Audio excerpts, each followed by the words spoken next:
greatest people are self-managing. They don't need to be managed.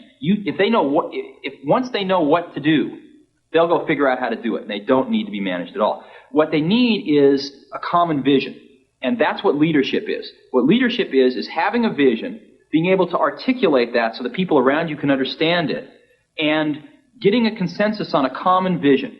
We wanted people that were insanely great at what they did, but we're not necessarily those seasoned professionals, but who had at the tips of their fingers and in their passion the latest understanding of where technology was and what we could do with that technology, and who wanted to bring that to lots of people. So the neatest thing that happens is when you get a core group of 10 great people, it becomes self-policing as to who they let into that group.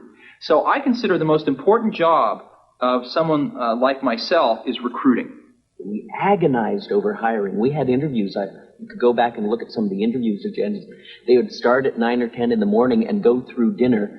A new interviewee would talk to everybody in the building at least once and maybe a couple times, and then come back for another round of interviews, and then we'd all get together and talk about it. And then they could fill out an application. No, they never filled out. The most critical part of the interview, at least to my mind, was when we finally decided we liked them enough to show them the Macintosh prototype, and then we sat them down in front of it, and if they just kind of were bored or said, this is a nice computer, we didn't want it. We wanted their eyes to light up and them to get really excited, and then we knew they were one of us.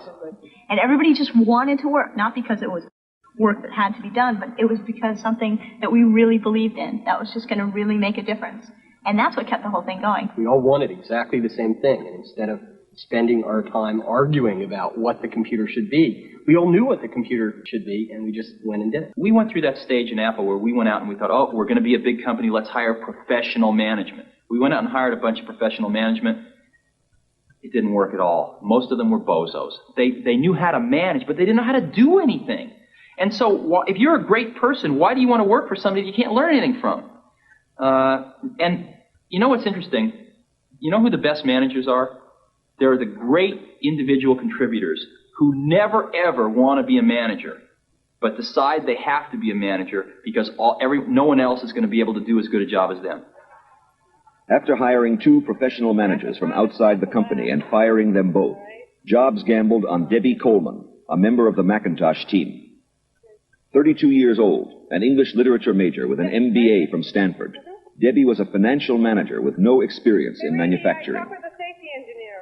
I mean, there's no way in the world anybody else would give me this chance to run this kind of operation. And I don't kid myself about that. This is an incredible high risk, both for myself personally and professionally, and for Apple as a company, to put a person like myself in this job.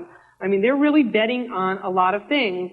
We're betting that my skills at organizational effectiveness, override all those, lack of technology, lack of experience, lack of, time in manufacturing.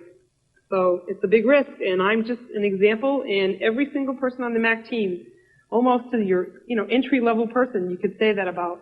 This is a place where people were afforded just incredibly unique opportunities to prove that they could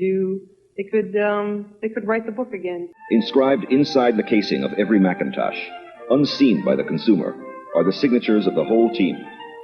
This is Apple's way of affirming that their latest innovation is a product of the individuals who created it, not the corporation.